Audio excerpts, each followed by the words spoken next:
turnout. And I'll give you one example. North Carolina, I think, is a really striking example of what happened post the Shelby decision.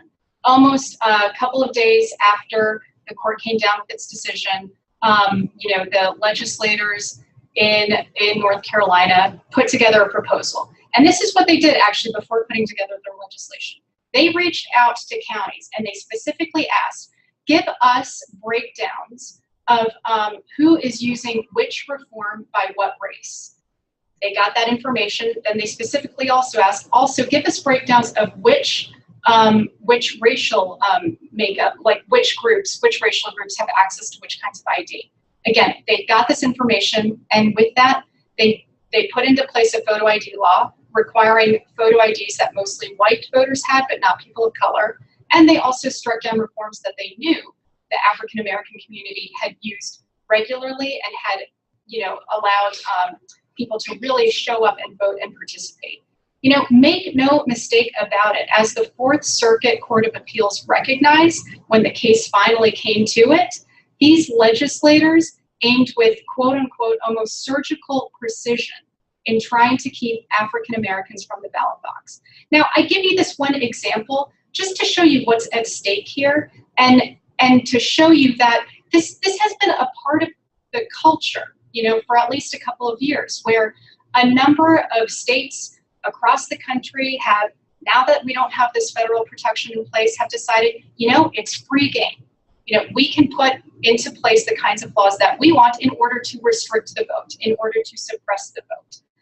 Luckily, a lot of courts have since come down calling out these measures for what they are, vote suppressive tactics, whether it's a liberal court or a conservative court. For example, the Fifth Circuit Court of Appeals ruled that the Texas photo ID, which was one of the strictest in the country, permitting individuals with gun licenses to show up and vote, but not students who had their own student IDs. And I don't know about you, but I remember when I went to school, I had to present many, many forms of identification in order to get my student ID. The Fifth Circuit recognized that law for what it was too, a vote suppressive tactic, and struck that down accordingly. So what can you expect, over during the early voting period and on election day? A lot of courts have struck down bad decisions. This is a good thing. At the same time, there will be some strict photo IDs in place in some states. There will also be cuts to strong reforms in some states. For example, Ohio, there was the legislators there cut Golden Week, which was a period during which voters could both register and vote on the same dice. So that will not be in play this go around. But I think the way that this is really going to affect things on election day too is, one, voters are confused. I mean, these decisions have been coming down at a dizzying pace. And if you're not a lawyer who's keeping track of these things on a day by day, sometimes hour by hour, rate, then you're going to miss some stuff. It's really hard to know exactly what your state requires. And so it's really essential that people like you, nonpartisan individuals, are providing information because we're a nonpartisan group and because you'll be acting in a nonpartisan way, people know that they can trust you, that they can trust the information that you're providing. Secondly, not only will voters be confused, but poll workers may be confused as well. A lot of states are requiring that their poll workers get adequately trained, and this is a good thing. This is something we recommend all states do.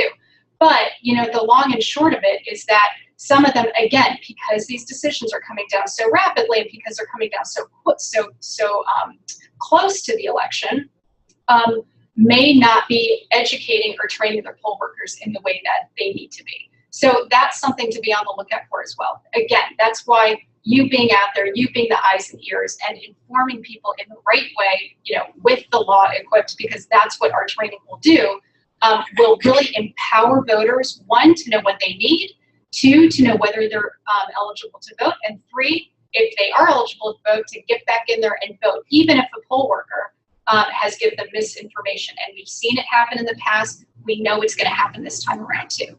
And then lastly too, I think it's really important too that we be prepared for, as Jenny was mentioning, there's been a lot of rhetoric, a lot of suppressive rhetoric out there these days when it comes to this election. And you can expect that come election day, especially because so many states in the country permit challenges of voters on election day, that there will be people out there trying to keep people from the ballot box. We are so appreciative of all your efforts and your work and your willingness to participate in this to ensure that those challengers do not engage in any kind of illegal, illicit behavior or any inappropriate intimidation tactics. And again, it's your ears, your ears, your eyes. That was like a mix of the two that really is going to empower voters to have their voices heard. At the end of the day, right, you're able to hold power accountable.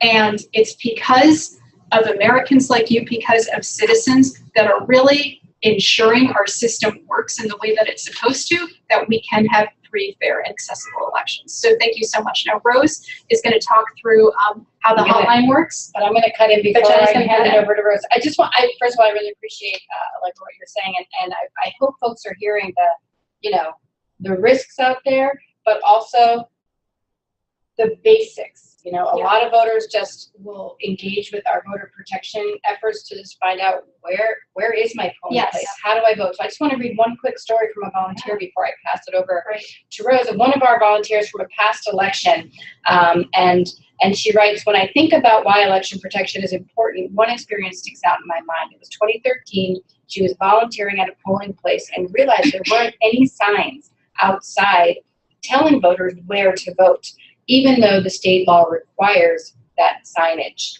And she herself had a hard time finding the polling place and was worried that others might grow frustrated and go home without casting their ballots. She talked to the person in charge, and the poll worker said, anyone who's voting here should know where this place is. It's always been here. And he refused to post the vote here signs. Well, she called her Common Cause captain and called the 866 Our Vote hotline, who then got in touch with the City Hall and the Secretary of State's office, and sure enough, with pressure from above, the signs went up about 45 minutes later. And who knows how many people would have missed that place without that proper signage. She was able to see as a volunteer firsthand the difference that an informed, nonpartisan poll monitor can make on election day. So that's just one tidbit that sort of shows it's not all going to be the images and the rhetoric we see, but there are tried and true experiences that we've had where, as Allegra said, your eyes and ears really will make a difference on election day. So let me turn over to Rose. Lawyers Committee has partnered with Common Cause, and we've worked together for decades on this important work. So we're really glad that you're joining us today. Well, thank you for having me here today, and it's always a pleasure to work with Common Cause and the great volunteers that you all have out throughout the country. And so we're just going to talk a little bit about the election protection effort and what that looks like kind of on the ground on election day and a little bit leading up to it. So I know that many of you have signed up through the protectthevote.net website, which is great, which is throughout the country going to put you in touch with folks in your state that can get you involved in these efforts. So one of the biggest pieces of election protection, or one of the overarching pieces of election protection, are the hotlines. There are 3 hotlines in different languages. One is the English language hotline that the Lawyers Committee runs at 866 Our Vote, and I manage that. And just to give you some context, in 2012, the day before and on election day, we received over 125,000 calls. We heard from literally over 100,000 voters in those 2 days that had questions about, where do I go to vote? Am I registered? I moved. What do I do? That's a huge question that we get all the time. And then there are the more complicated ones, or the more sexy ones, like, I don't have the right ID. How can I still vote? Or they're telling me I can't vote here. What do I do? And that whole range of questions are things that our trained volunteers are standing by to help folks with. And so that information is part of what powers the rest of the program that we're going to talk about in a minute. And we also work with our partners at the Naleo Educational Fund to run the 888-VETE-YVOTA hotline, which provides assistance in Spanish and English. It's a bilingual hotline. And then 7 Asian languages are supported by APIA Vote and Asian Americans Advancing Justice, AAJC's 888 API Vote hotline. And so there are a lot of resources out there for voters to provide them with this information, whether they speak English or not. We can definitely connect them with resources that are accessible to them. So if we go to the next slide, our call centers are around the country and taking questions from voters both in their state, in states like Georgia and Florida and Texas. We have call centers that are local, and folks locally are taking those calls and answering voters' questions. But we are a nationwide hotline and can support voters from Alaska to Maine, as well as the swing states. And so we do support voters in every state and have a lot of volunteers waiting to help folks around the country. Now, the part of the program that I think many of you have signed up to be involved in is the field program. And Jenny's going to talk a little bit more about Common Cause's piece of that, but the Lawyers Committee's piece is that we partner with Common Cause and have field programs in, I think, together 31 states across the country. And a colleague of mine, as I was leaving my office today, actually, I saw he had a population distribution map instead of the geographic one here that showed the states by size of population. And we cover pretty much 80 to 90% of the population of the US in our 31 states. And that's a rough estimate just based on me eyeballing it, but so don't quote me on it, but we have a pretty huge program that covers a lot of people. And like Allegra said, we're trying to make sure that people know their rights so that they can take advantage of these favorable court decisions. A lot of folks have worked hard for years to make sure that we got those favorable decisions so that people in Texas who don't have a gun permit or a driver's license are still able to vote a ballot that will count. And similarly in North Carolina, that people can register to vote during early voting. And those provisions that really make elections accessible to everyday people and so that allow large numbers of individuals to actually play a part in our democracy. And so the role of all of our volunteers is to make sure people know those rights and then can exercise them and there aren't any impediments. So the Lawyers Committee's piece of that is organizing legal volunteers, lawyers, law students, and legal professionals to provide a backstop in many of these places where our folks are going to be on the ground, roving between a few polling places and helping to keep an eye out and providing being a backup to the great eyes and ears troubleshooting and trouble spotting work that you all are going to be doing at polling places on election day. And the other thing is how the hotline and the field programs connect is that we hear about a lot more issues through the hotlines than we can see with eyes and ears on the ground, right? We're not going to, unfortunately, be able to cover 100,000 polling places on election day between our two organizations. But people all over the country are getting our number from radio programs and television programs and their newspapers and flyers that go out to them. And then they're telling us about problems that are happening at their polling place. And through our field programs, we're able to deploy people to sites that we maybe didn't expect there to be a problem at, but that one arises at, and be able to talk to those folks and be able to provide on-site assistance right then and there to troubleshoot those issues that do arise and that we hear about through the hotlines.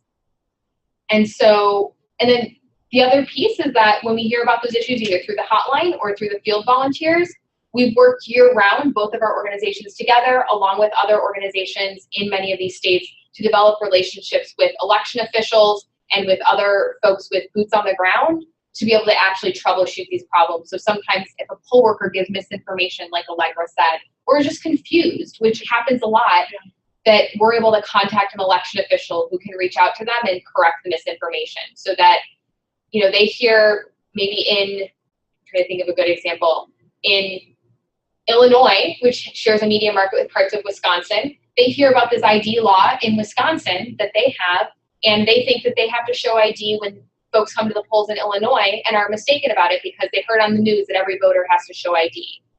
And so that sort of misinformation happens, especially with our, nationwide media network of cable news. And so, yeah, exactly. And so our relationships with election officials can help to correct that, where we can call them and say, hey, I think your poll worker at this place is misinformed. Would you give them a call and help correct that so that voters aren't getting disenfranchised and not able to vote because of that? So I think Jenny can. Yeah, well, why don't I say a few words about the field program and what it is to serve as a poll monitor, and then we'll take some of your questions that have come in advance, and then also through the chat. So serving as a poll monitor, as has been said, you can see in the images, you'll be wearing a T-shirt or a button or a cloak, if you will. Identifying yourself as a nonpartisan volunteer who is there to help protect the vote. Being a trusted resource for voters, especially in this hyper-partisan environment, is so important. And in all of the places where we're monitoring polls, we are working with election officials locally so they know that we're out there and what our role is. All of our poll monitors have to participate in a training so they understand the laws and the program and the way that Allegra and Rose have laid out here, but in much more detailed and tailored to your specific state. So you'll understand what is at stake. Is it an ID issue? Is it changes to the early vote times or other changes to the laws that voters might encounter? You'll learn what the rules are. In most cases, our poll monitors stand outside of polling places, 100 to 150 feet outside of polling places. In some cases, our poll monitors are permitted to go inside of the polling places, but that's very limited and it's very state specific. So our job is to be out there talking with voters as they enter or exit the polls, clearly identified so that if someone has a problem, they know they can come back out. Hey, I saw a volunteer. I'm going to ask them because the poll worker inside didn't sound like they were talking, that they understood what the rules were. Or if we witness intimidation or what are known as deceptive practices, misleading information intentionally put out there to mislead voters. For example, in 2012, there were billboards in low-income African-American communities saying that voter fraud is a felony, and were really put up to intimidate people. Some of those signs might show up in a parking lot at a polling place, or someone could be electioneering, promoting for or against a candidate inside of that 150 feet mark. Those are things that you could then call the hotline and notify us and take it up that chain of command, as I explained from that volunteer. Whether you're talking to one of our local call centers or nationally, those trained legal teams are there to help solve those problems, whether it's a signage problem or an intimidation problem or a misunderstood or untrained poll worker. We see lots of problems. Another example of something that you might face is somebody who needs help or assistance at a polling place. Maybe it's a voter with a disability and they're not getting access to a voting machine, or it's English is their second language and they want to get an interpreter and that's not on hand. Those are the kinds of problems that we can help identify resources and solve in real time on election day to make sure that people have access. But as we've said, it can be the most mundane to where is my polling place? I've always voted here, but I'm not on the list. Well, let's look you up. We'll get that information and we'll get people on their way to make sure that they cast their ballots before polls close on election day. So that's the gist of what the role is. Like I said, everybody is trained. You can serve as a poll worker outside of a polling place for 2 hours to all day, really depending on the lead volunteers that we have running the programs in each state. And it's a varying degree of what issues that you'll face. I wish for all of you a boring day. That means that our election officials and the work that we've been doing year round is working. But you don't know until we get out there, and knowing that the nonpartisan presence will be there, I think also can help increase confidence amongst voters. So one question I'll just start with was, well, what if there isn't a field program in my state? How can I continue to get involved? And I think one of the main ways is promoting the 866 Our Vote and the 888 Vota and the API Vote hotlines. I myself made my Facebook banner, the information about the hotline, stand up and vote, promoting it on social media and talking to your friends and getting the information out there is such a useful service. And you would be surprised whether it's your cousin who's a college student or a family member who recently moved to a new state, how useful this kind of information can be for folks. And people get embarrassed that they don't know the answers. So just getting the word out is something that you can do, promoting the hotline and encouraging people to volunteer in states where we might have a program is one thing. So here's one question, and maybe I'll throw it to Allegra, and just so we'll all take turns and it's not just one person. There's been a lot of talk about the threat of a cyber attack and hacking into our elections. What's being done out there, and how do we protect against it? Yeah, so, you know, in addition to a lot of the talk out there about the elections being rigged, which, as Jenny already mentioned, you know, elections officials and state administrators from across the country, you know, have hopefully dispelled that myth. They've been running elections now for over 200 years. And, you know, when it comes to the administration of elections themselves, especially when you think about all the safeguards that we have in place, audits after the fact, we can be secure that election administration itself is safe. Now, when it comes to, you know, some of the hacking stories that we've heard out there, you know, I don't want to say that I don't want to say that that's not a concern at all. You know what I mean? But what we know to be true is that in the couple of instances in which registration systems have, you know, purportedly been hacked, they've been caught immediately. And the system has stayed secure. So there's actually no possible way, no statistically possible way to hack into an election and you know, skew the results in favor of any one candidate. The reason for this is because, one, we have about it's like over 10,000 jurisdictions in this country. You know, each state oversees its elections in a different way. Each county is responsible for jurisdictions within it. And there's no possible way that an outsider, an intruder, could hack into all of these systems such that they would be able to skew an election. And on top of that, too, and I think this should really give voters, I think, a lot of confidence, is, you know, machines, for the most part, are not hooked up to the internet. So you can't hack into a system if it's not hooked up into the internet. So people really need to be, I think, safe and secure, knowing that their vote is going to count. A lot of this rhetoric, a lot of this talk that the system is either rigged or it's going to be hacked into is like sour grapes talk from politicians. You know, it's really sort of a way to kind of suppress. We know this to be a tactic to suppress turnout. Oh, if I mention that the system is unsafe, that your vote won't count, then you won't show up, right? So that's a tactic to keep people from showing up.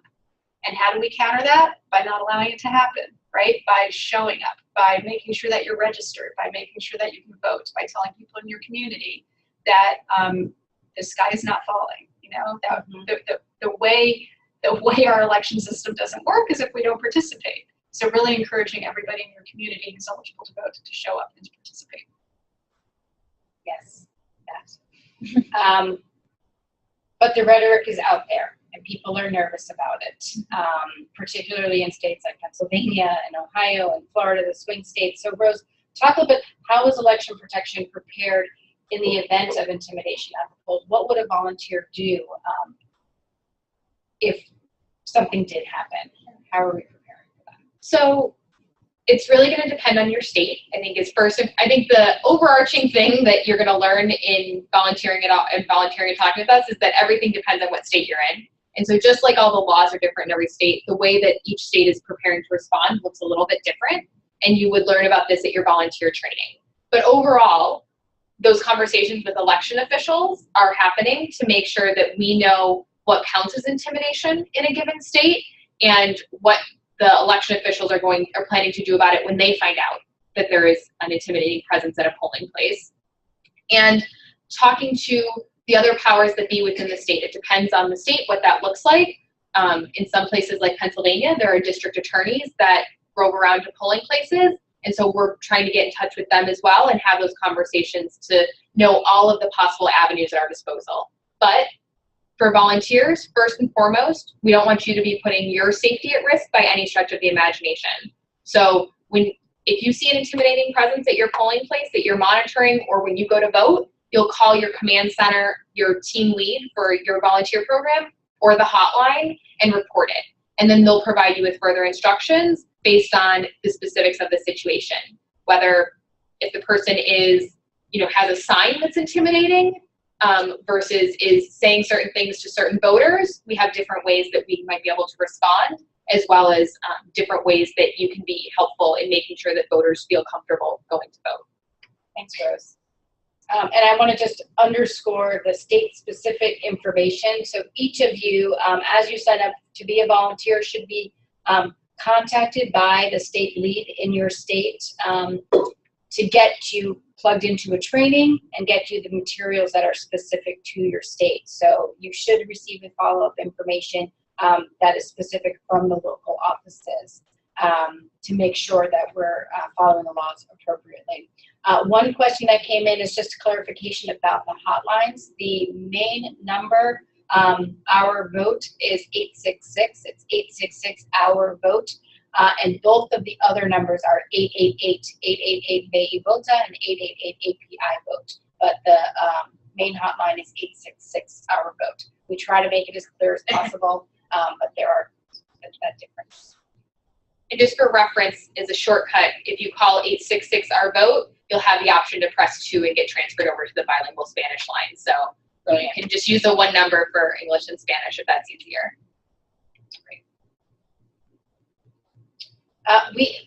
There are more questions about, I think Rose did a good job addressing how to handle intimidation that we see in states. And for each state, again, whether it's Florida and Colorado and Texas that have open carry laws, we understand the severity of the rhetoric out there.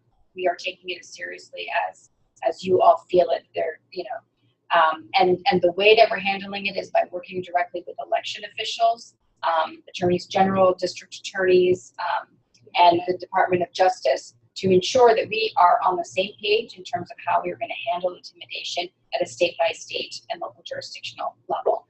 And again, your safety as a volunteer is primary. If there are any concerns, you just call up the chain of command and take appropriate action. But I want to say, and this is, I've been in this field for, over a dozen years, doing a lot of election protection, and even where we have seen intimidation, and we have not seen the likes of this election, I get that. The large majority of Americans are going to have a good time voting this year. They're going to be empowered.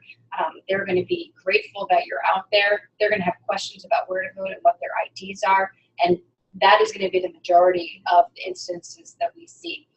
I really believe that. I do understand, and I don't know if you disagree, I'm sure we'll see some really bad stuff. That's definitely a possibility, and we're going to be prepared for it. But in large part, I think America's going to get out there and vote and make a real difference this year. One quick story that I think kind of underscores what Jenny was talking about is that in, I believe it's 2008, I was working on a voter protection program in the Tidewater area of Virginia, and there were machine breakdowns throughout the area, throughout the polling place. At one point, no machines were working, and there were 400 people in line ready to vote, and this is a predominantly African-American precinct. And everyone was in the community felt so strongly about their right to vote and was so committed that at one point folks were holding hands and singing "We Shall Overcome" because they felt so strongly as a community that they needed to be there exercising their right to vote. And so while there are these presences that we're talking about, I think, with the strength of the community and with people's commitment to exercising their democratic right, that you're going to have a lot of people who support you and appreciate your work and have your back and appreciate you having their back in this way. Thanks, Rose. Yeah, that's great. So just to follow up while some other questions are coming in, another question about where and when are the local trainings. That is going to be state specific. If you have registered and it's been over a week, you haven't heard back from your local contact, you can contact us. You can contact Keisha, who's hiding in the corner over here, at Morris, KMORRIS, @commoncause.org, and we'll follow up and make sure you get the information you need to participate. And we'll send a follow-up email after the webinar to make sure that everybody has that information in terms of that follow-up contact to make sure that everybody gets what they need. Oh, and she's typing typing it into the chat right now. Keisha, any other questions that we want to lift up? Will this webinar be recorded? Yeah, we are recording the webinar and we'll make it available. I want to be clear, this is not a training. This is not an election protection training for monitors. All of our monitors would have to attend a training to get out there and serve as a monitor. This is really informational about the program and some of the issues that are at stake, but we absolutely will record it and share it with folks.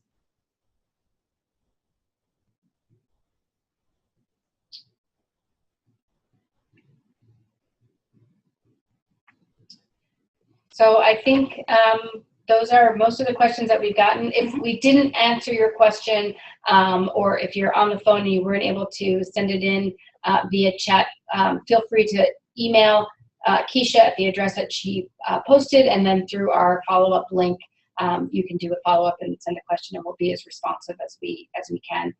We're so close to the end of the election day. I just want to thank Allegra and Keisha, the other Common Cause colleagues, and Rose, and everyone at the Lawyers Committee. It is an intense and exciting year, and we are in the home stretch, everyone.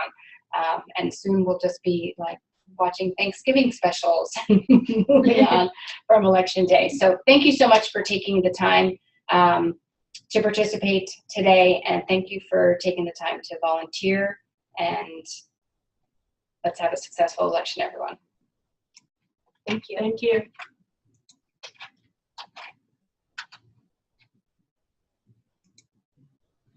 All right.